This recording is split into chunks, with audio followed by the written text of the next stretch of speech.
시청자 여러분 안녕하십니까? 뉴스타트 3부 시작합니다. 공수처와 경찰이 조만간 윤석열 대통령에 대한 2차 체포영장 집행에 나설 걸로 보이는 가운데 경찰도 구체적인 실무 준비를 본격화하고 있습니다.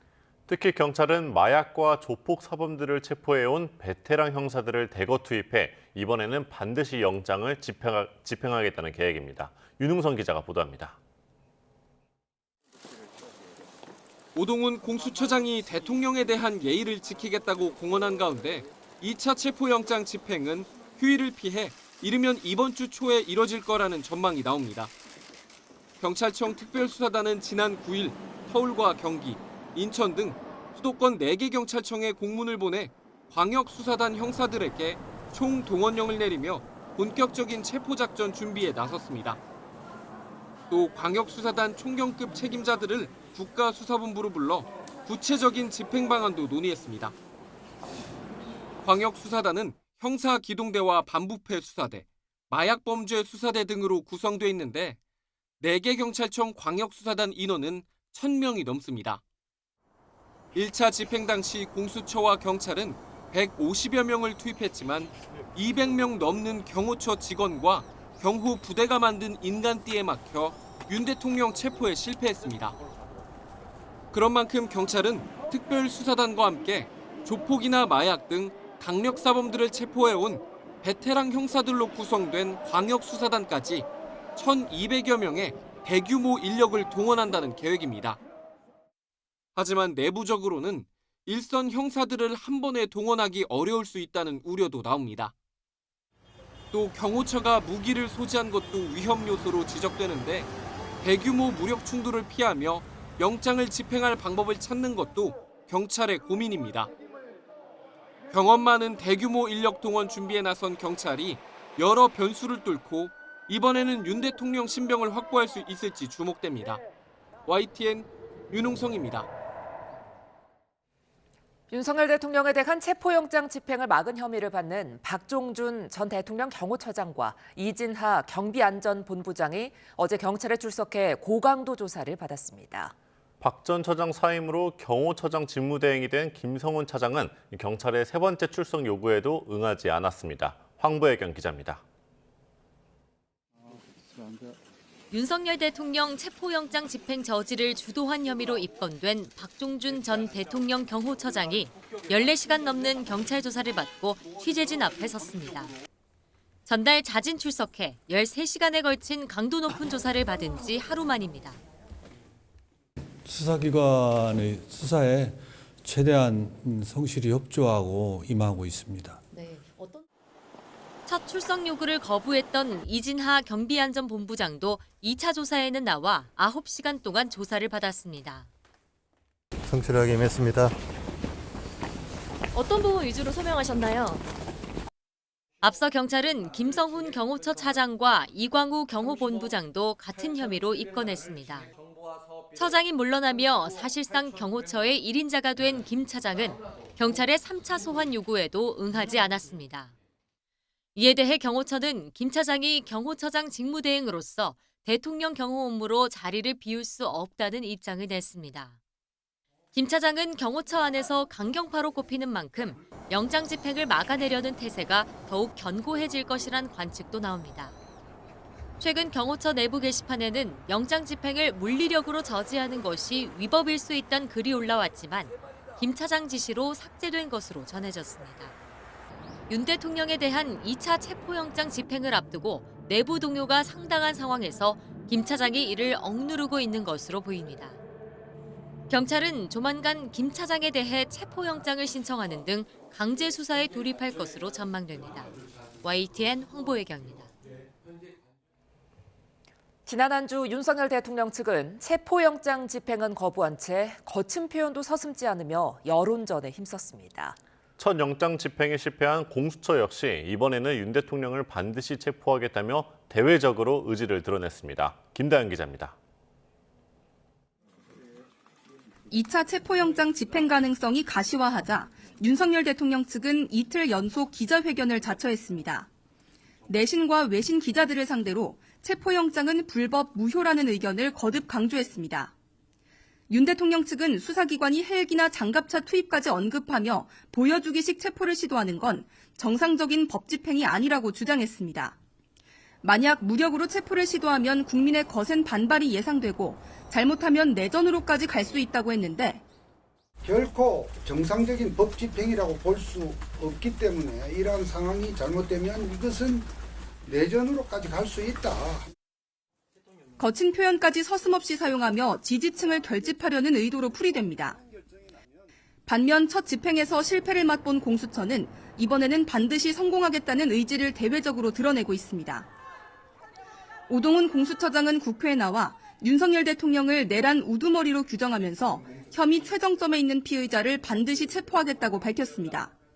내란 우두머리 피의자에 대한 체포영장 집행에 대해서 그 정당한 체포 집행에 대해서 또 열심히 성실하게 임하고자 합니다. 특히 경호처는 적법한 영장에 대항할 어떠한 명목도 없고 영장 집행을 막는 것 자체가 도주 우려를 낳는다며 경호처를 향해서도 공세 수위를 높였습니다. 경찰과 공수처로 구성된 공조수사본부는 체포영장 집행을 위한 전략을 다듬으며 최적의 시기를 모색하고 있는데 준비 시간이 길어질수록 윤 대통령 측과 공수처의 여론전도 심화할 것으로 보입니다. YTN 김다현입니다. 윤석열 대통령 내란죄 수사에 대한 정치권의 평가와 요구도 잇따르고 있습니다. 자칫 수사의 독립성을 흔들 수 있다는 우려도 나옵니다. 정현우 기자의 보도입니다. 내란죄 수사를 이끄는 공수처의 오동훈 처장은 윤석열 대통령 수사 시작 이후 국회의 단골 손님이 됐습니다. 비상계엄 사태 이후 6차례 열린 국회 현안 질의에 모두 참석했습니다. 오 처장은 2차 체포영장 집행 시기를 고심하던 지난 9일 국회 본회의에도 출석했는데 여야 모두 오 처장 압박에 나섰습니다. 여론몰이 하듯이 해서 이 충돌을 일으켜가면서 영장을 집행하겠다고 하는 것은 이 국민 모두의 공감을 얻기가 어려울 것이다. 자, 만약에 영장을 집행하는데 국회의원들이 다수로 가서 스크럼을 짜고 막는다. 공무집행 방해에 해당합니까? 국회의원들도 현행범은 체포가 가능합니까? 경찰청 국가수사본부에도 여야 의원들의 발길이 이어지고 있습니다. 국민의힘 의원들은 우종수 국수본부장 등과 면담하며 경찰의 1차 영장 집행 지원을 지적했습니다. 과도한 협조나 또 오해받기 좋은 정치 편향성에 오해받기 좋은 수사 태도는 앞으로 지양해 주기를 강력하게 항의하고 이철규 의원은 우 본부장에게 훗날을 생각하라라는 취지로 말한 것으로 알려져 논란이 됐습니다. 국회 행정안전위원회 소속 민주당 의원들 역시 국수본을 찾아 2차 체포영장을 신속하게 집행하라고 촉구했습니다. 이 집행에 대해서 좀 국수본이 적극적으로 임해달라는 그런 취지를 전달하기 위해서 오늘 국수본을 방문했습니다. 경찰 출신 이상식 의원은 SNS에 당과 국수본 간의 메신저 역할을 하느라 전화기에 불이 난다는 글을 올렸다가 민주당과 경찰의 내통 논란을 낳았습니다. 정치권의 이 같은 모습에 수사기관이 자칫 정치권 공방에 휩쓸려 독립성을 침해당하는 것 아니냐는 우려가 나옵니다. YTN 정윤우입니다. 윤석열 대통령의 체포영장이 재발부된 이후 첫 주말을 맞이했는데요. 2차 체포영장 집행이 임박했다는 관측이 나온 만큼 추운 날씨에도 관저 인근과 서울 도심 곳곳에서 탄핵 찬반 집회가 열리며 긴장감이 돌았습니다. 배민혁 기자가 취재했습니다. 윤석열 대통령의 체포영장이 재발부된 뒤 처음 맞이하는 주말, 광화문이 다시 갈라졌습니다. 동십자각 인근에 모인 탄핵 찬성 측 참가자들은 윤 대통령의 즉각 퇴진을 요구했습니다. 길어지는 탄핵 정국에 피로감을 느끼면서도 서로에게 힘이 되고자 매주 집회에 나섰습니다. 매주 나오기 때문에 아무래도 좀 몸은 좀 피곤하긴 한데 그래도 저희 나와서 힘이 돼줘야 되고. 윤 대통령 지지자들도 광화문 인근에서 대규모 맞불 집회를 열고 탄핵은 무효라며 맞섰습니다.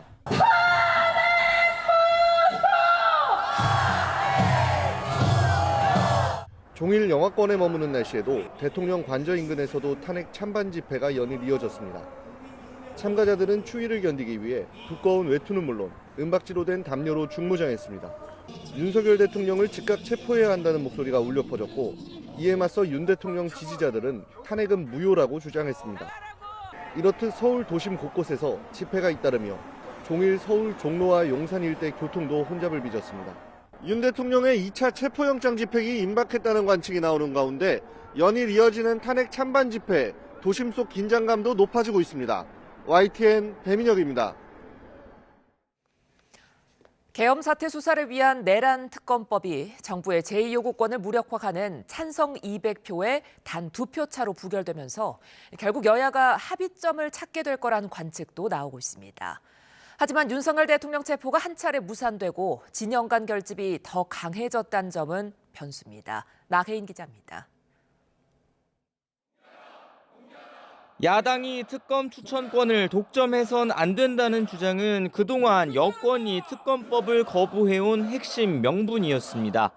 민주당은 내란 특검법이 재표결 끝에 폐기되자 이를 노리고 곧바로 대법원장 추천안을 꺼내들었는데 국민의힘은 물러서지 않았습니다.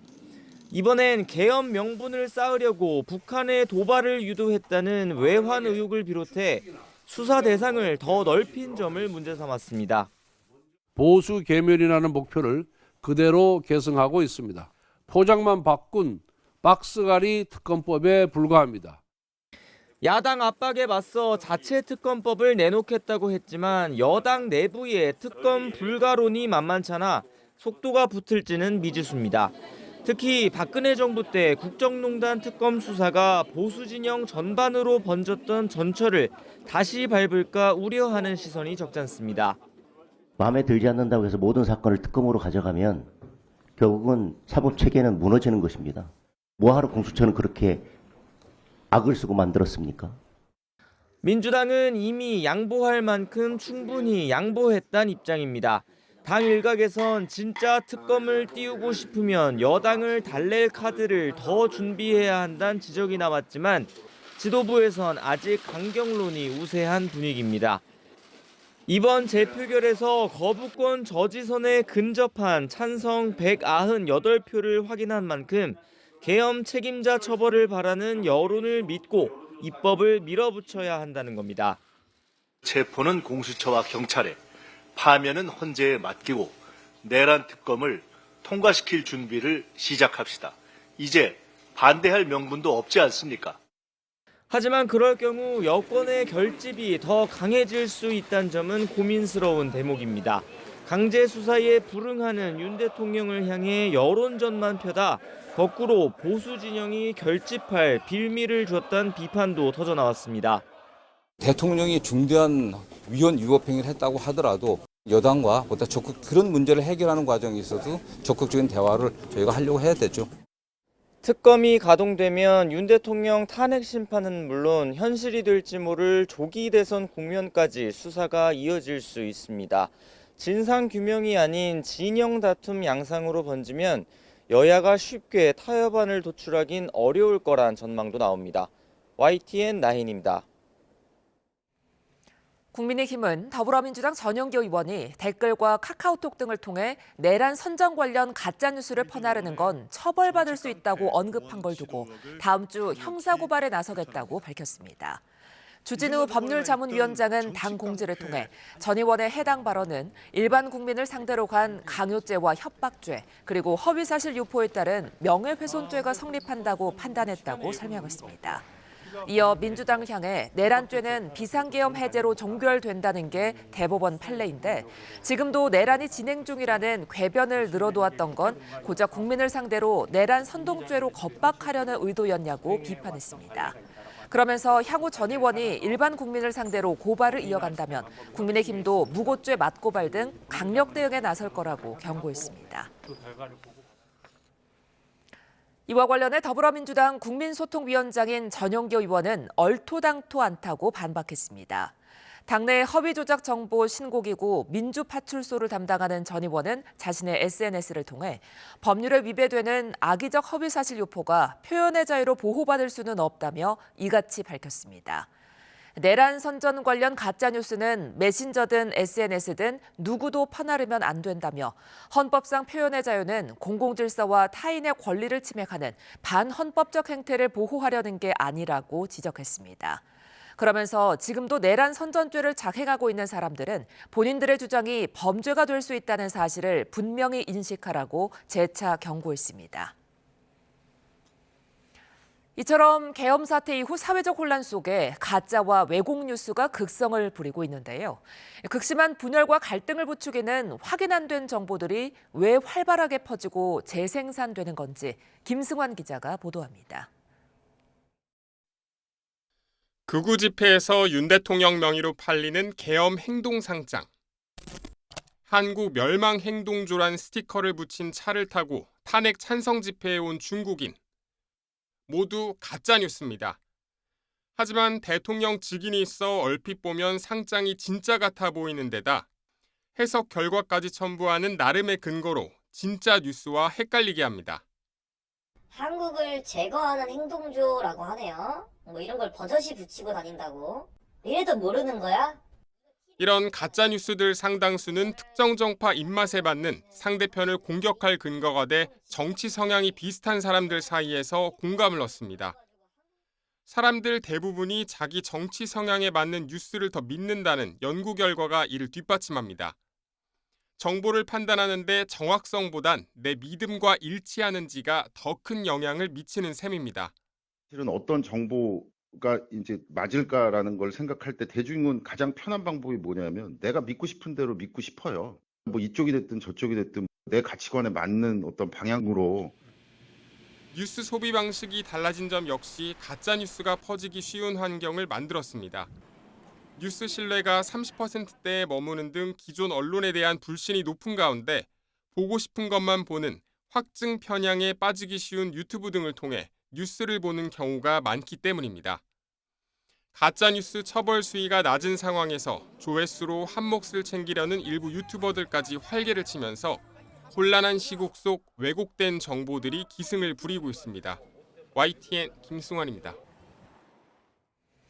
지난해 정치 불안정을 이유 중 하나로 꼽으며 프랑스의 신용 등급을 조정한 국제 신용평가사들이 우리나라에도 정치 상황을 언급했습니다. 당장은 경제에 미치는 영향이 제한적이지만 길어지면 간과할 수 없다는 건데요. 최상목 권한대행이 정치 현안에 신중한 태도를 보일 수밖에 없는 큰 이유로 분석됩니다. 박희재 기자입니다. 최상목 대통령 권한대행은 비상계엄 직후부터 정치 불안이 해외 신인도에 미칠 영향을 우려해왔습니다. 국제 신용평가사, 미국 등 주요국 경제라인, 국내 경제단체, 금융시장들과 긴밀히 소통하고 신속하게 상황을 공유하겠습니다. 3대 국제 신용평가사엔 계엄 다음 날 긴급 서한을 보낸 이후 한 달 사이에 2차례나 직접 상황을 설명하기도 했습니다. 국제금융협력대사에 최종구 전 금융위원장을 기용해 한국경제 설명회도 준비하고 있습니다. 3대 신용사인 S&P, 무디스, 피치는 현재 한국을 선진국 수준인 AA, AA2, AA-로 각각 평가하고 있습니다. 대외 신인도의 지표가 되는 국가 신용 등급이 떨어지면 국채금리가 높아지는 건 물론이고 증시와 환율에 큰 부담으로 작용하게 됩니다. 국가 신용 등급이 하락을 하게 되면 우리나라로부터 외국인 투자 자금들이 급격하게 빠져나가서 주가도 하락할 수 있고요. 원달러 환율 같은 경우도 급등할 그럴 우려가 있습니다. 특히 국가 신용 등급은 한 번 떨어지면 복원하는 데 많은 시간이 걸립니다.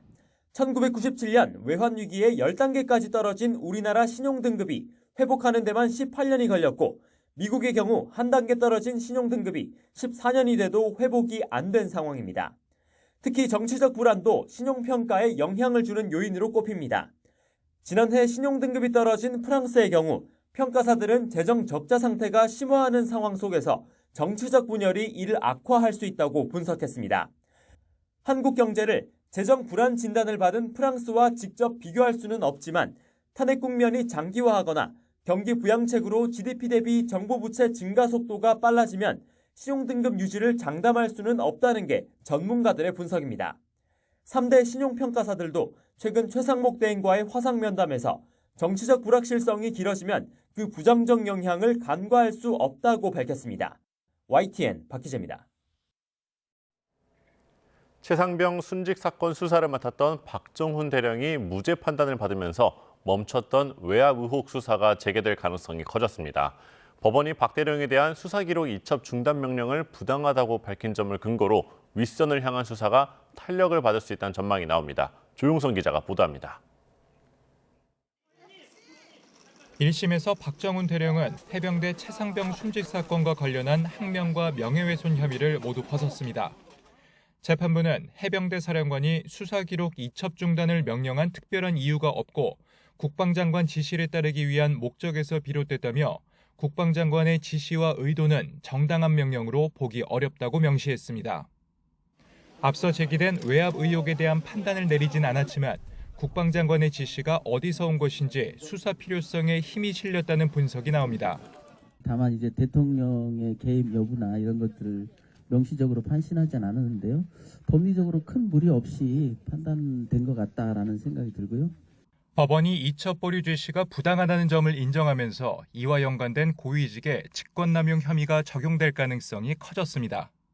외압 의혹 수사는 해병대 수사단이 임성근 전 사단장 등 8명을 업무상 과실치사 피의자로 특정해 경찰에 이첩하려 했지만 윤석열 대통령이 이런 일로 사단장을 처벌하면 누가 사단장을 할 수 있겠느냐고 격노한 직후 외압이 이어졌다는 내용이 핵심입니다. 고위공직자 범죄수사처는 이종섭 당시 국방장관이 대통령실 번호로 걸려온 전화를 받은 직후 김계환 당시 해병대 사령관에게 이첩 보류를 지시한 것으로 보고 있습니다. 02800-7070은 대통령이 건 전화예요? 아니에요? 기예요? 아니라고 말 못하죠? 예, 그 부분 답변 드리지 않겠습니다. 하지만 공수처가 현재 계엄 수사에 매진하면서 외압 의혹 수사는 일단 멈췄습니다. 이에 따라 계엄 수사가 어느 정도 마무리돼야 외압 의혹에 대한 수사도 다시 진척이 있을 거란 전망이 나옵니다. YTN 조용성입니다. 제주항공 사고기의 블랙박스에 충돌 전 마지막 4분간의 기록이 저장되지 않은 것으로 드러났습니다.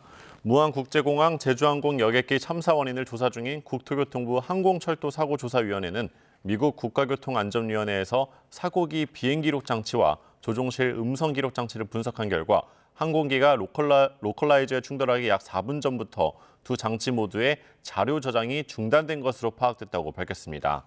항공철도사고조사위원회는 앞으로 사고조사 과정에서 이 자료가 저장되지 않은 원인을 확인할 계획이라고 덧붙였습니다. 이와 관련해 항공기 전문가들은 사고기가 조류와 충돌한 후 양쪽 엔진이 고장나 기체가 전원 셧다운 상태에 빠지면서 기록이 끊겼을 수 있다고 분석했습니다. 김광일 신라대 항공운항학과 교수는 굉장히 드문 일이지만 두 엔진이 모두 작동하지 못하면서 발전기가 멈춰 조종실 음성 기록 장치와 비행 자료 기록 장치가 모두 끊긴 것으로 추정된다고 말했습니다. 정윤식 가톨릭 관동대 항공운항학과 교수도 사고 4분 전부터 일괄적으로 데이터 저장이 중단됐다는 것은 정기적 결함일 가능성이 크다고 해석했습니다.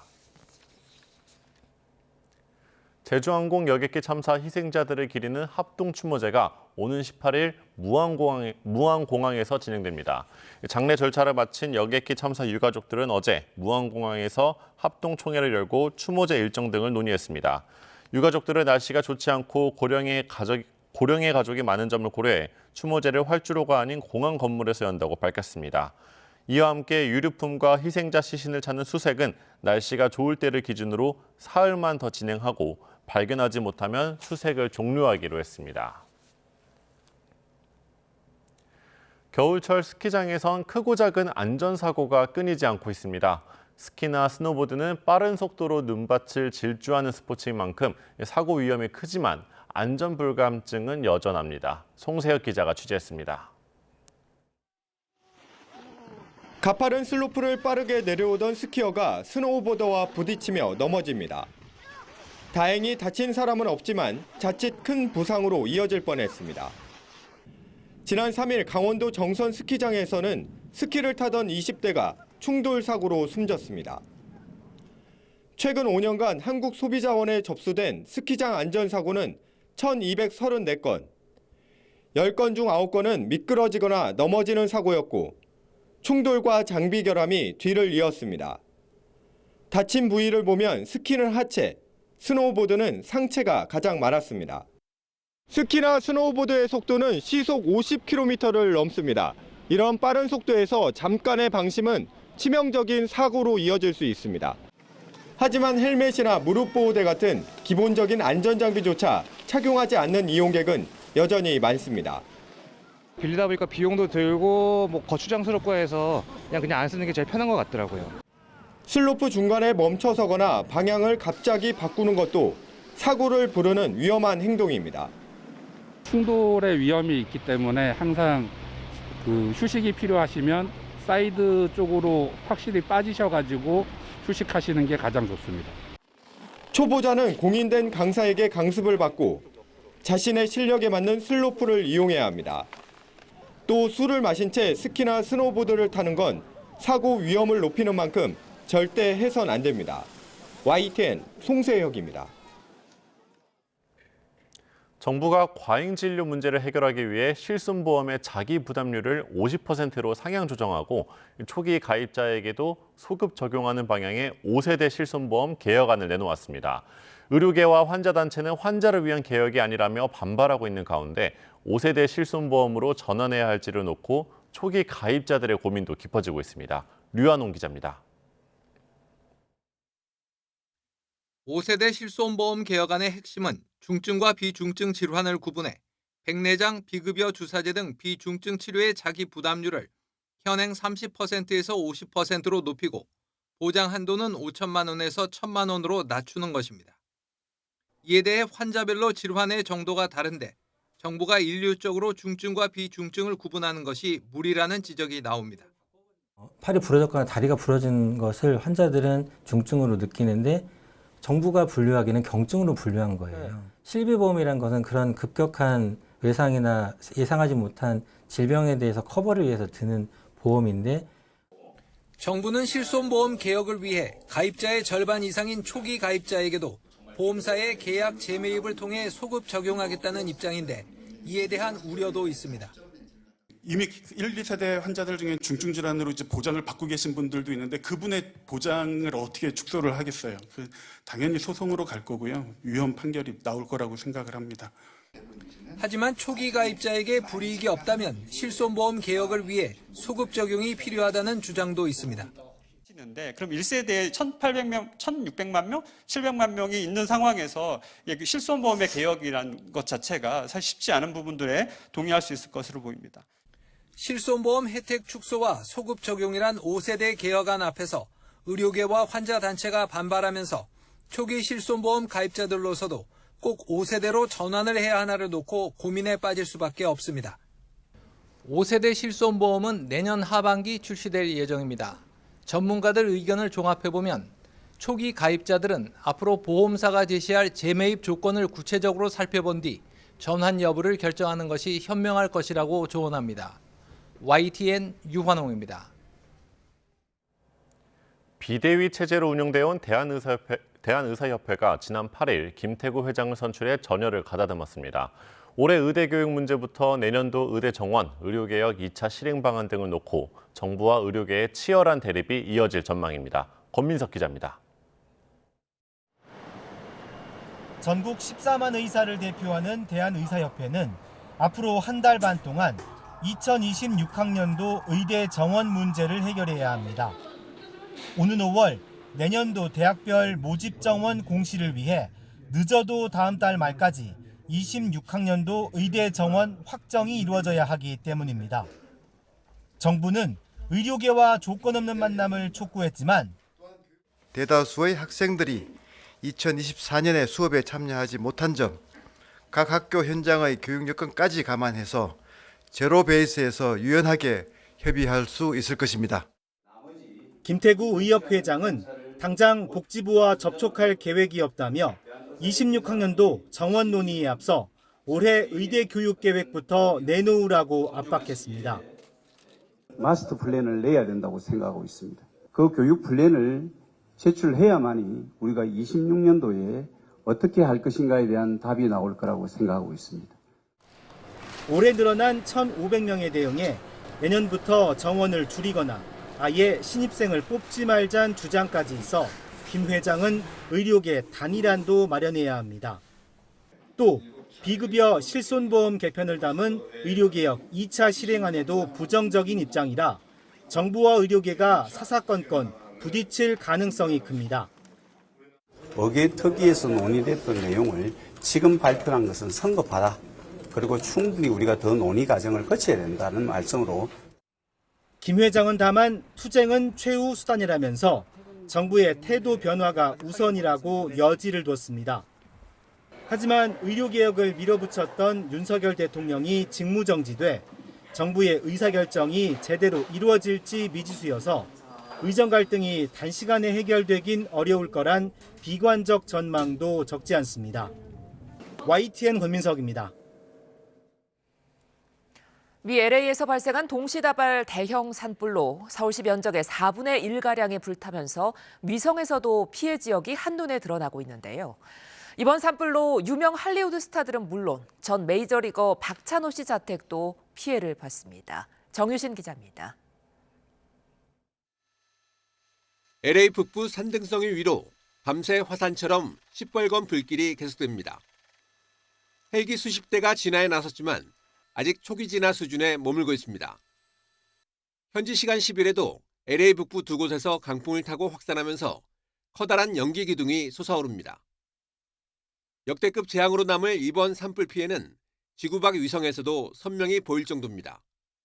1년 전 고급 저택이 즐비하던 팰리세이즈 지역과 말리부 해변은 흰 연기 아래 붉게 초토화됐습니다. 이번 산불 피해 규모를 합하면 148평방킬로미터로 뉴욕 맨하튼의 2.5배, 서울시 면적 4분의 1 크기에 달합니다. 15만여 명이 대피한 가운데 도둑질이 기승을 부리면서 야간 통행 금지령까지 내려졌습니다.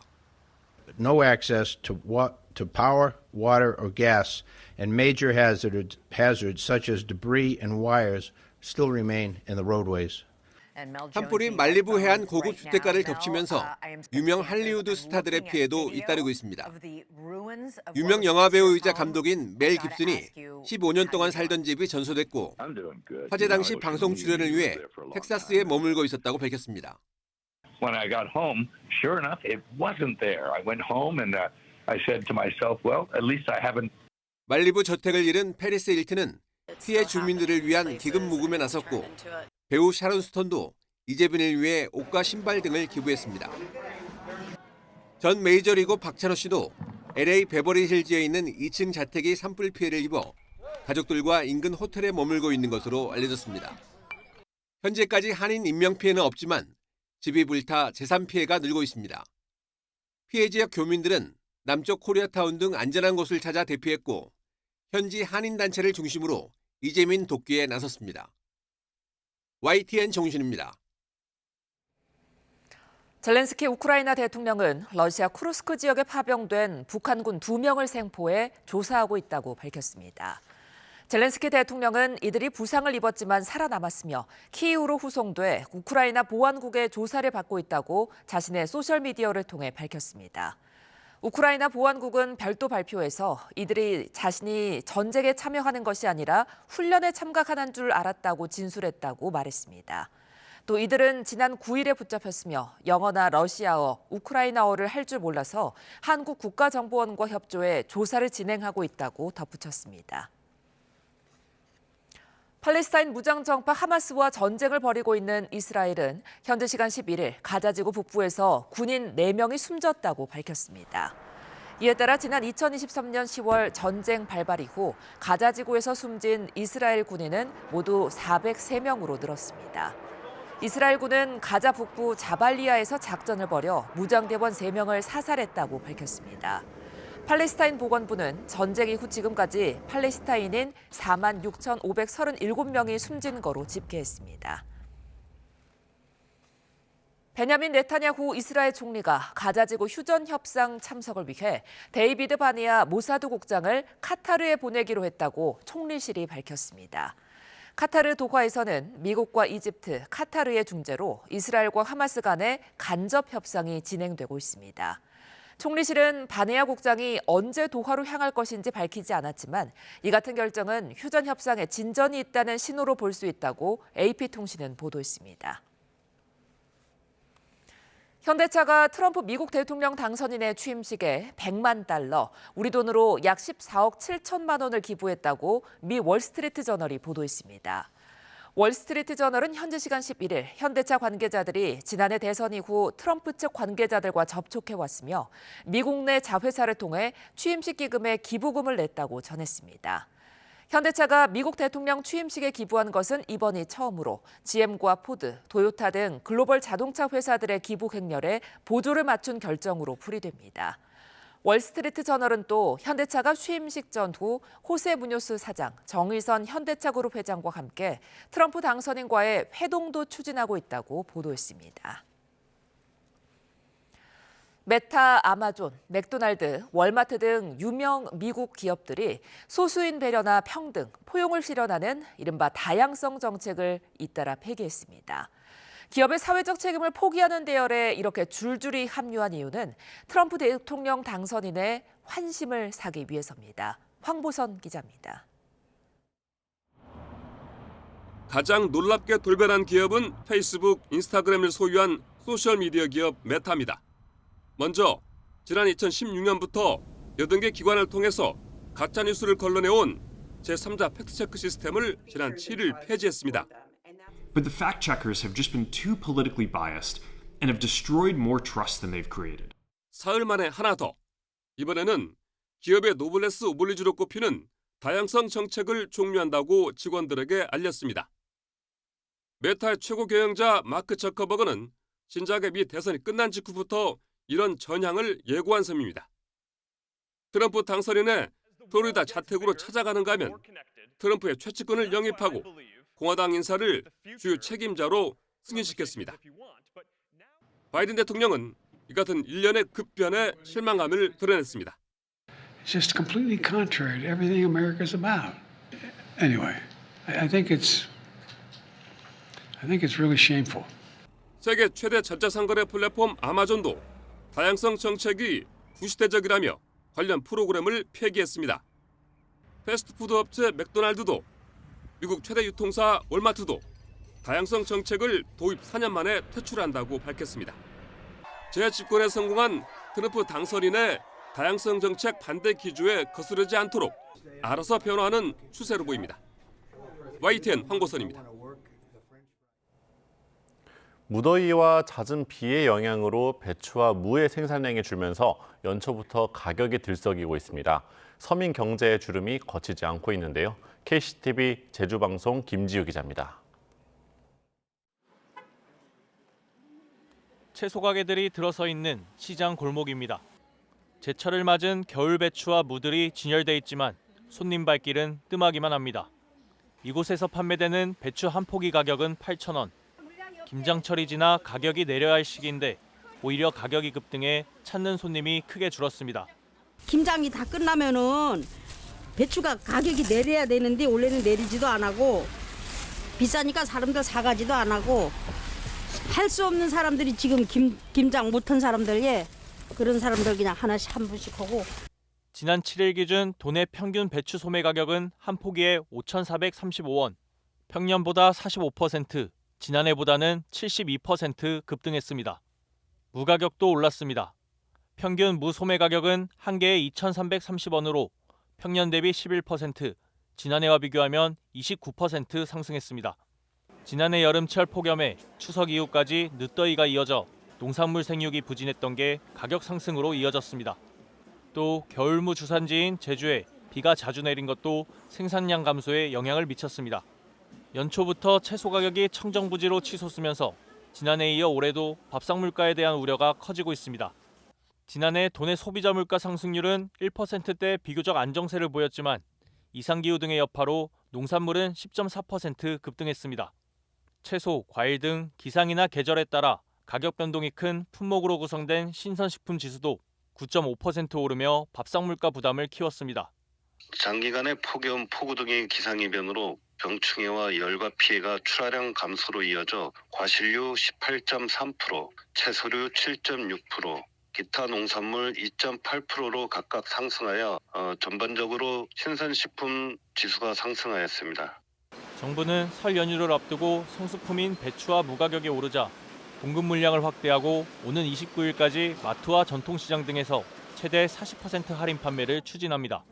하지만 잦은 이상기후로 먹거리 물가 상승이 반복되면서 그렇지 않아도 경기 침체에 허덕이는 서민 경제의 근심이 깊어지고 있습니다. KCTV 뉴스 김지우입니다. 전국에서 참외 80%가 나는 경북 성주에서 올해 첫 참외 수확이 시작됐습니다. 지난해 역대 최고 매출액을 기록했는데 올해도 일조량이 많아 당도가 아주 높다고 합니다. 김근우 기자가 보도합니다. 초록 덩굴 사이로 샛노란 참외가 주렁주렁 달렸습니다. 자식처럼 키운 참외를 바라보는 농민의 얼굴엔 자부심이 묻어납니다. 지금 이 시기에 참외가 나오려면 더운 시기, 추운 시기를 다 겪어야 돼요. 그 겪어왔는 과정이 너무 보람이 있어가지고 뭐 여러모로 고맙고 또 뭐 기분이 너무 좋죠. 연간 18만 톤, 전국 참외 80%를 생산하는 경북 성주에서 올해 첫 수확이 시작됐습니다. 참외 당도는 17브릭스가 넘습니다. 올겨울 맑은 날이 많아 생산량과 단맛, 크기까지 모두 좋은 편입니다. 지난해 역대 최고 매출인 6,200억 원을 달성했는데 올해는 7천억 원이 목표입니다. 작년에 2024년도에 11월 달 12월 중에 날씨가 상당히 좋았었습니다. 일전원도 괜찮았었고 그래서 초기에 지금까지는 생육은 상당히 좋은 편입니다. 성주군은 하늘에 참외를 바치는 헌과 의식까지 열고 풍년을 기원했습니다. 참외 산업 대전환을 내걸어 스마트 농업 기술 도입과 새 품종 개발로 농가를 지원할 계획입니다. AI 시대에 대비한 스마트 농장화와 또 유통 혁신, 수출 이런 것을 통해서 우리 성주 참외가 세계적인 맹물로 거듭날 수 있도록 계속 특단의 노력을 계속해 나가겠습니다.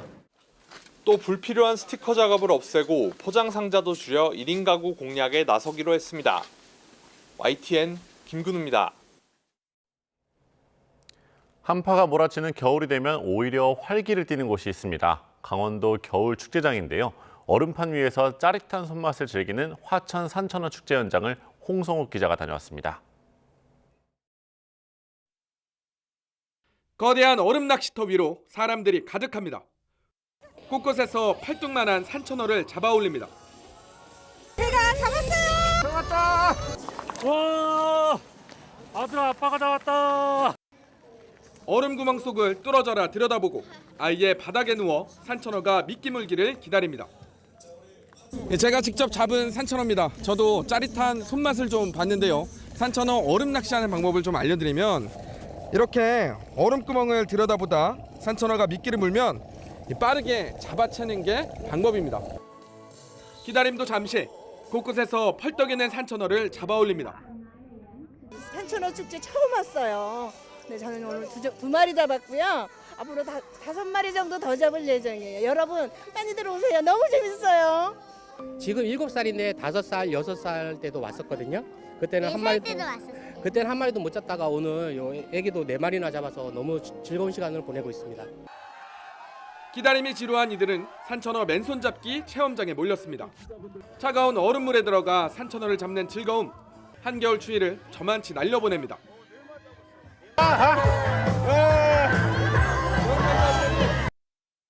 매년 100만 명이 넘는 관광객이 찾는 화천 산천어 축제. 올해도 첫날부터 인파가 몰리며 변함없는 성황을 예고했습니다. 우리 화천 산천어 축제에 오셔서 2025년도 새해에 즐겁고 좋은 기분 만끽하시기 바라겠습니다. 앞서 평창에서는 송어축제가 개막했고 일주일 뒤엔 홍천강 꽁꽁축제가 이어집니다. 강원도의 짜릿한 겨울축제가 전국의 관광객들을 유혹하고 있습니다. YTN 홍석입니다. 오늘 밤에는 하늘 한번 관찰해 보시는 게 어떨까요? 화성이 오늘 지구에 가장 가까이 근접해서 2년여 만에 가장 크고 밝은 모습을 드러낼 예정입니다. 이번 달에는 화성뿐 아니라 금성과 목성, 토성 등 다른 행성들도 한꺼번에 관찰할 수 있습니다. 전주정 기자가 보도합니다. 밤을 환히 밝히는 하얀 달 왼쪽 아래 불그스름한 별 하나가 빛납니다. 태양계에서 지구와 가장 비슷한 환경을 가진 행성, 화성입니다. 화성은 2년 2개월 정도마다 지구와 가까워졌다가 멀어지길 반복하는데 오늘 밤 지구와 가장 가까운 위치로 다가옵니다. 2년여 만에 가장 큰 화성의 모습을 관측할 수 있는 겁니다. 화성이 가장 밝게 빛나는 건 나흘이 더 지난 오는 16일입니다.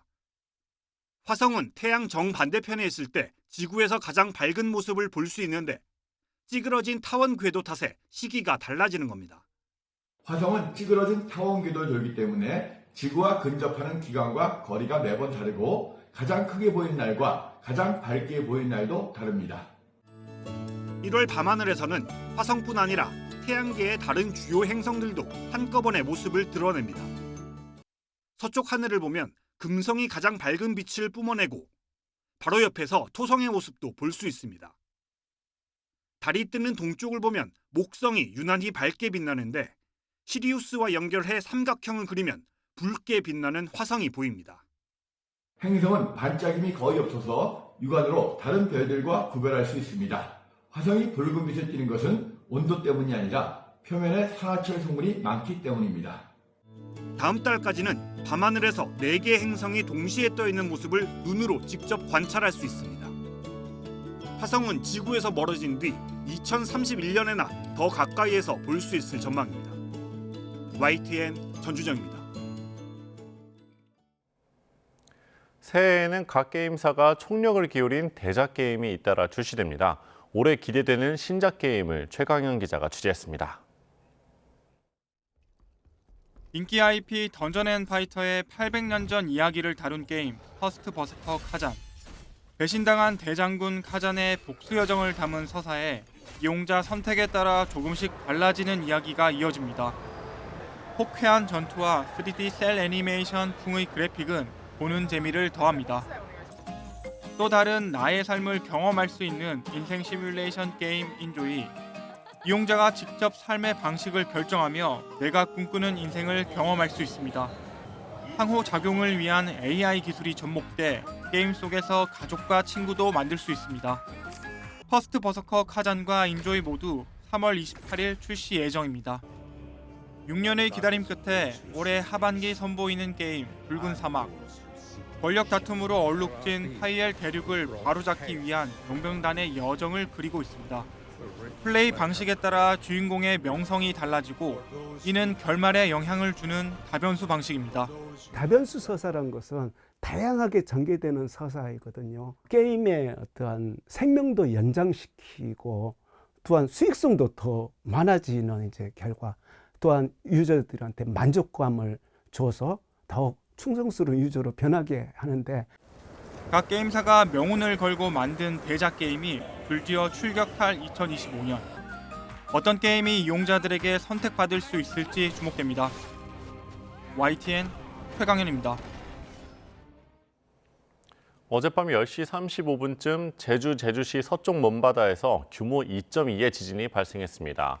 지진 진앙은 제주시에서 서쪽으로 63km 떨어진 해역이며 지진 발생 깊이는 13km입니다. 기상청은 지진으로 인한 피해는 없을 것으로 내다보고 있습니다. 전남 구례에 있는 야산에서 불이 났다가 3시간 반 만에 진화됐습니다. 산림청은 어젯밤 9시 40분쯤 전남 구례군 광이면에 있는 야산 중턱에서 불이 났다는 신고를 받고 진화 차량 10대와 인력 30여 명을 투입해 작업을 마쳤다고 밝혔습니다. 날이 어두워 산불 진화 헬기 투입이 어렵고 진입로가 없는 산 중턱에서 불이 나 진화에 어려움을 겪은 것으로 확인됐습니다. 산림당국은 진화가 마무리되면서 산불 조사 감식반을 투입해 원인 조사와 함께 정확한 피해 면적, 재산 피해 등을 확인할 계획입니다.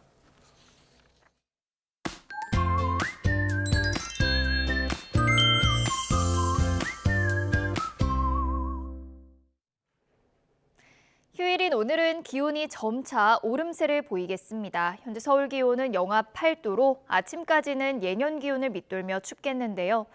다행히 한낮에는 서울이 2도까지 오르는 등 이맘때 겨울 날씨를 회복하겠습니다. 오늘도 제주도에는 오락가락 눈비가 이어지겠습니다. 충남과 호남 서해안에도 오전까지, 또 오후부터 밤 사이에는 강원 산간과 경북 북부 동해안에 눈이나 비가 조금 내리겠습니다. 서울 등 그 밖의 지역은 구름만 많겠고요. 동해안 지역은 여전히 대기가 무척 건조하겠습니다. 현재 기온 살펴보도록 하겠습니다. 현재 서울 기온은 영하 8도, 대구는 영하 4.2도를 나타내고 있습니다. 오늘 낮 기온은 어제보다 1에서 3도가량이 높겠는데요. 서울이 2도, 대전이 4도, 대구는 5도, 부산은 7도로 예상되고 있습니다. 주 중반에는 반짝 추위가 찾아오겠고요. 호남과 제주도를 중심으로 눈이 내릴 전망입니다. 날씨 정보였습니다. 이상으로 뉴스 스타트 마칩니다. 시청해주신 여러분 고맙습니다.